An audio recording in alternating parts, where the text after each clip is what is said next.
Baru menikah selama 4 hari, cewek pendaki gunung ini malah menggugat cerai suaminya. Gunung memang menjadi tempat yang teramat nyaman bagi Anik. Waktunya banyak digunakan untuk mendaki gunung, dan di gunung juga dia menemukan tambatan hatinya, pria yang kemudian dinikahinya. Namun saat dia baru menikah selama 4 hari, cewek pendaki gunung ini malah menggugat cerai suaminya. Padahal itu adalah waktu yang sangat singkat bagi pasangan suami istri. Nah, tapi kenapa baru menikah selama 4 hari, Anik malah memutuskan untuk menggugat cerai suaminya? Jadi begini ceritanya. Anik adalah gadis cantik yang berjilbab. Hobinya memang mendaki gunung. Sejumlah gunung telah didakinya, antara lain Gunung Kembang, Gunung Bismo, Puncak Raja Wali, Gunung Merbabu, Gunung Prau, Gunung Slamet, Gunung Sindoro, dan masih banyak lagi. Nah, selain ke gunung, Anik juga sering pergi ke pantai bersama teman-teman dan keluarganya. Anik ini memang hobinya pada alam ya, sangat senang berbaur dengan alam. Nah, sebagai seorang pendaki gunung, Anik kerap kali bertemu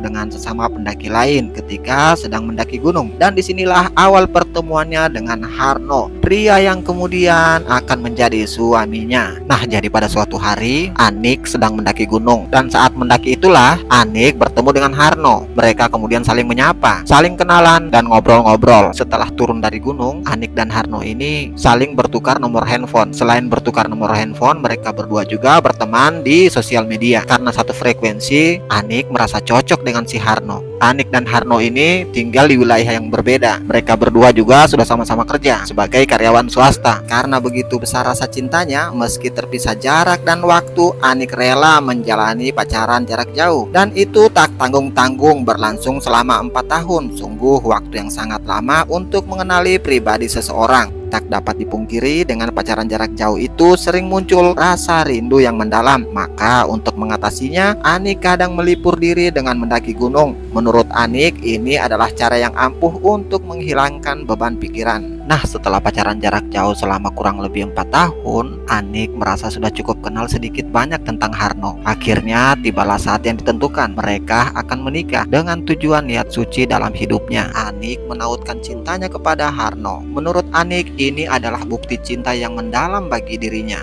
Harno kemudian melamar Anik. Setelah proses lamaran, mereka pun mengurus persyaratan administrasi. Nah, sesuai dengan kesepakatan keluarga, dipilihlah bulan Februari sebagai bulan pernikahan mereka. Anik menatap hari indah itu dengan perasaan yang berbunga-bunga. Ingin secepatnya bulan Februari datang. Singkat cerita, hari H pernikahan pun datang. Dengan penuh hikmat, Harno mengucapkan janji sucinya di hadapan penghulu. Gaun pengantin berwarna putih menjadi pilihan mereka. Nah, setelah ijab kabul selesai nih, terus acara resepsi juga udah selesai. Nah, ini yang ditunggu-tunggu nih, malam pertama. Ya, tentu malam pertama biasa aja sih, seperti pasangan pada umumnya. Gak usah terlalu berekspektasi yang tinggi-tinggi, karena ini terjadi sama semua orang. Kebahagiaan pun terpancar di wajah mereka. Kedua pendaki gunung ini benar-benar menuntaskan cintanya. Sekarang Anik resmi menjadi istri dari Harno, dan Harno resmi menyandang status suami. Hari pertama rumah tangga mereka biasa-biasa saja. Hari kedua pun juga sama. Hari ketiga juga tidak terjadi apa-apa. Namun di hari keempat, suasana bahagia menjadi kesedihan yang penuh emosional dan duka bagi Anik. Sebab pada saat itu dia mengetahui suaminya selingkuh dengan wanita lain.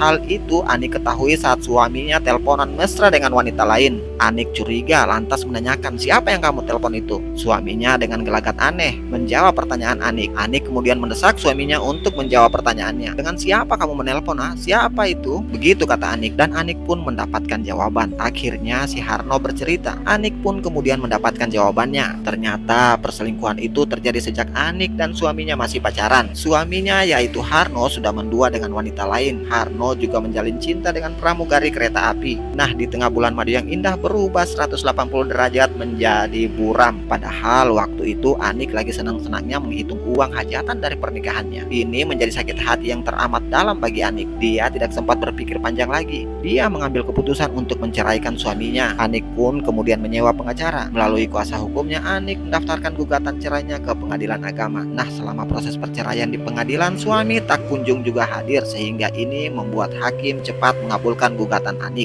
Sebenarnya Harno pernah berucap, "Jangan buru-buru sayang, jangan terlalu gegabah, jangan cepat mengambil keputusan. nanti aku jelasin. Tapi Anik sudah tidak kuat lagi. Memang dari fakta yang ada, suaminya tak mau menghadiri mediasi di persidangan. Makanya keputusannya cepat. Akta cerai dari pengadilan agama pun keluar. Dan ternyata Harno memilih wanita lain, yaitu selingkuhannya, si pramugari kereta api. Cinta pasangan pendaki yang dulunya berseri-seri ini berubah 180 derajat. Yang tadinya mesra kini unfollow di media sosial. Nomor WA pun diblok.